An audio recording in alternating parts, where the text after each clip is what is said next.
Alright, here we go. Thanks for joining us today. This is the Lingotek Translator training. So this will be a guide in helping you get ready for starting to translate on the Family Search wiki documentation.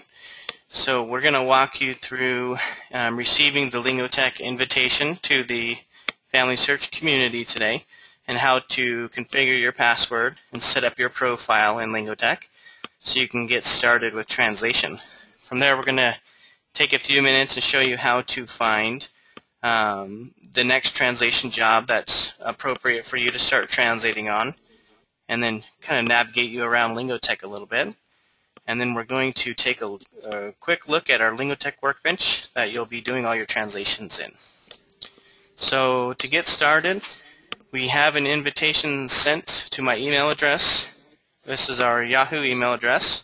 We can look in Lingotek, and we have the account services at Lingotek email here. Let's take a click on that. As we click on it, we see a brief message here from Lingotek, and in here it says, please click here to sign up and begin translation. So as we click here, it'll open up another window, and it'll allow us to set up our new password. And here it gives us our login ID for Lingotek. So you'll need to remember this, and then it'll also give you your name. This is just a demo test user, so we won't need to remember this specific value, but you'll get your own when you get your invitation. So what you want to do first is set up your own password. Here we go. Save the password, and then it takes us to the login screen. It says your Lingotek account is now active. Go ahead and sign in below. So here we type in our username, and we type in our password that we created, and you hit login. There we go. First thing you see when you log in is the end user agreement. Feel free to briefly read through this or just scan through it. Come down and select the checkbox to skip and continue here. First thing you want to do is to complete your profile information. You have two sections on here, so we're going to click on the first one, and this takes us into our Lingotek profile. Some basic things in here that we need to configure are you can change your password if you need to change it, or you can leave it the one you set up initially. But the first thing you want to do is set your native language here. So if we hit edit, we can select our native language. And then we can select what location.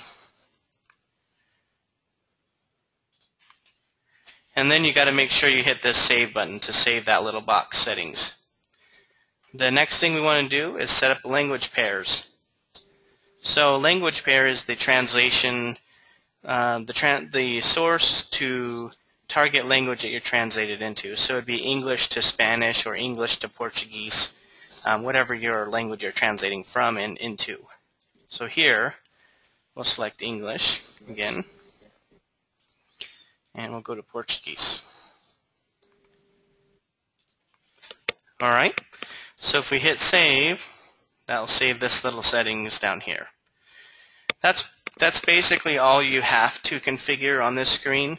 You have some other options in here that you can put your phone number, and you can upload your own picture and different things. Feel free to use those profile settings if you like, but you don't have to. Once you're finished with this screen in here, you can come up here to the top right corner and select Done, and that puts a check mark next to our profile. Now we're ready to watch the training videos. These you don't necessarily need to watch. They're kind of little older videos. You'll probably just refer to our train video here to. Sorry about that. And just go ahead and skip these by hitting Done as well. So now we're done with both sections here. Your setup is complete. Now we're ready to start using Lingotek. Click on the button. We're taken to our home screen. So this is Lingotek. I'm going to log out of this user and log into another user of mine that has some examples of some already existing translation tasks, some documents I have ready for translation. This is what your home screen is going to look like initially when you first log in, because you won't have any translations assigned to you at that point. As soon as you get translations assigned to you is what this next screen is going to look like here. So we'll log out of that user.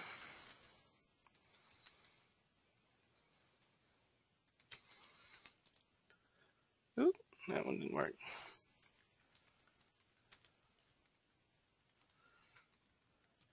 There we go. All right. Upon logging in, I'm going to switch to the Family Search community. So here's your community. And here's all of the translation work that I have assigned to me right now. Looks like a lot of it is finished. So we're going to take a few minutes first to take a look at this screen and show you what's on the screen and how you can sort it and how you can organize it so it makes sense for you. So first off, you have 3 tabs up here. The only tab you're really going to be using is the Tasks tab. So don't worry about these other 2 tabs for now.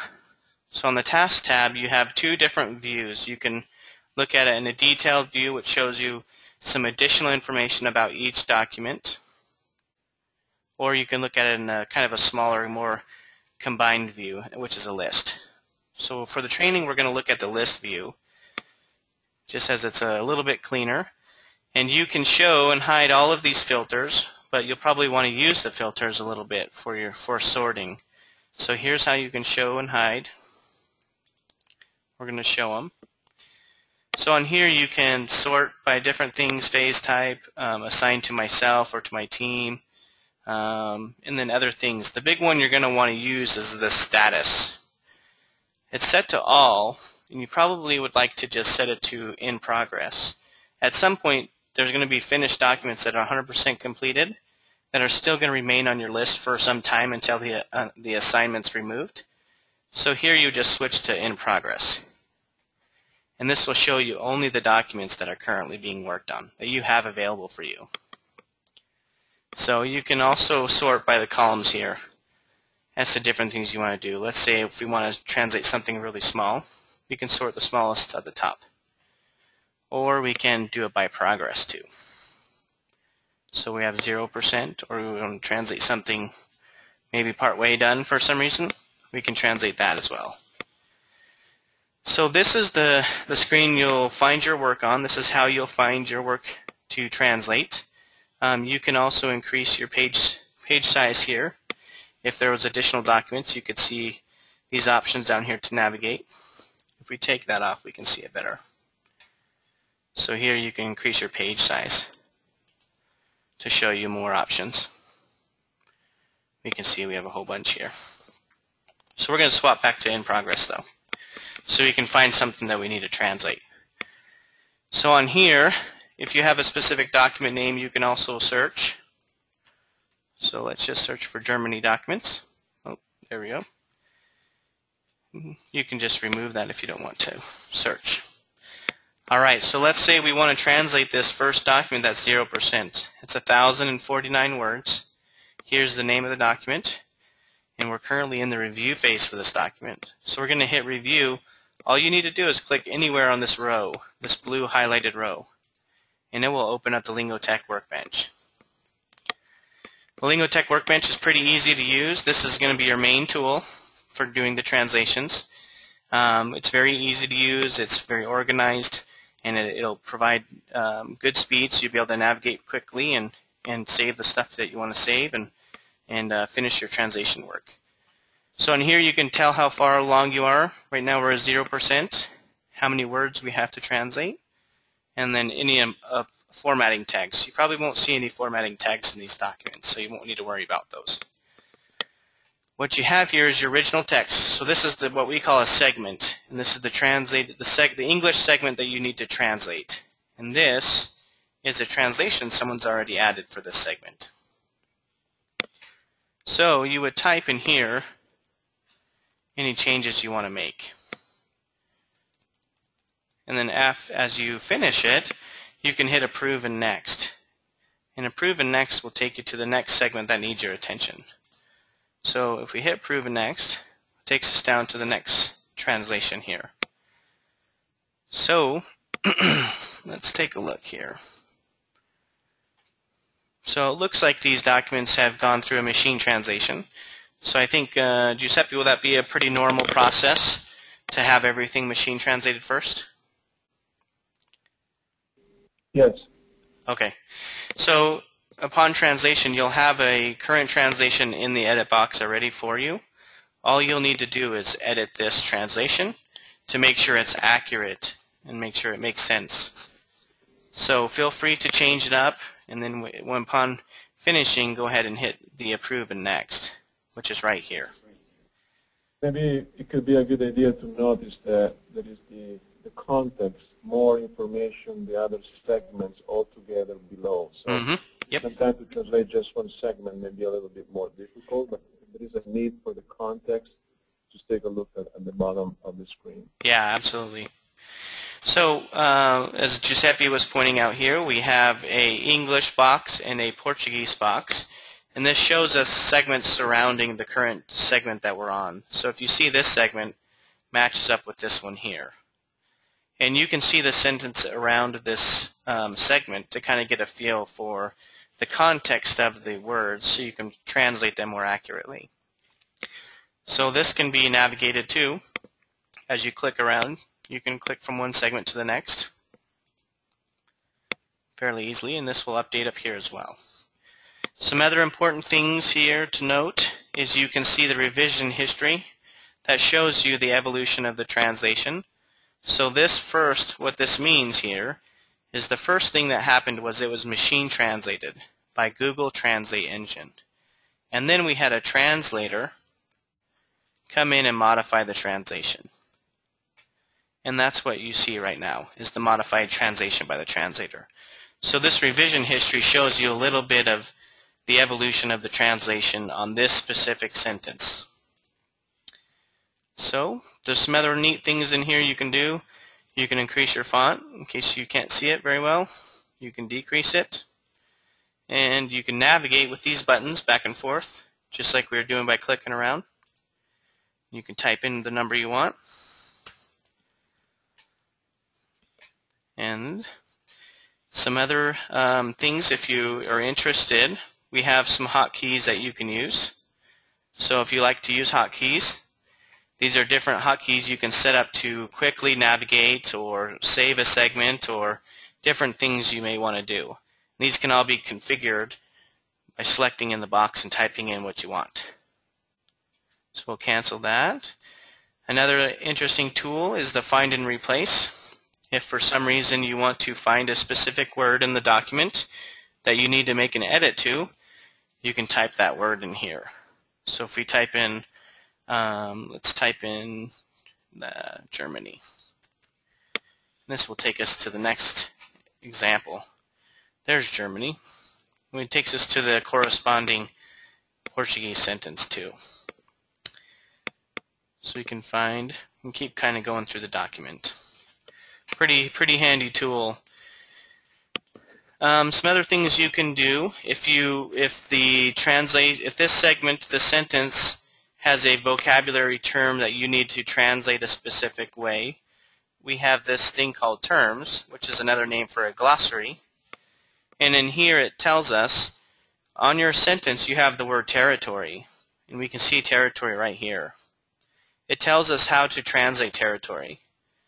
So we may want you to translate words a specific way, and this tells us exactly how to translate territory. So you need to pay attention to these resources down here. When they turn colors, there's something on there that's trying to notify your attention. So keep an eye out for the terms and maybe for notes that another translator left for you. So that pretty much is the bulk of what we want to show you. The last thing we could probably take a look at is our document viewer, which opens up another window and it shows you an overall view of the whole document in a quick view. So you can kind of scroll around. You can click on the words and it takes you to the right place.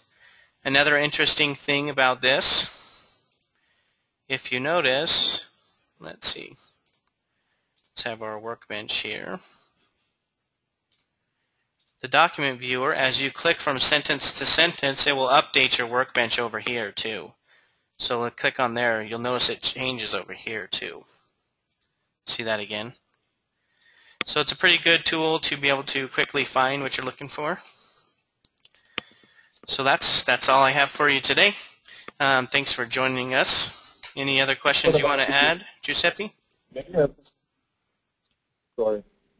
You're okay? Just this is approve and next. Yes, approve and next. Okay. There is something to show there. So the approve and next, the only difference is you'll probably want to leave this on next unreviewed. You can switch it to next sequential. Next sequential just takes you to the very next segment. If it's been worked on already, it will still take you there. Next unreviewed, on the other hand, if you're navigating backwards and you go back five sentences and you hit next unreviewed, it will skip any work you've already done and take you to the next one that needs your attention. Okay. So by default, next unreviewed is what you want. As you type in changes and you save them, this is how you save them with the approve and next button. And as you save them, your percent up here will increase. Alrighty? Okay, well, thanks for the training, and you guys, good luck. Let us know if you have any questions.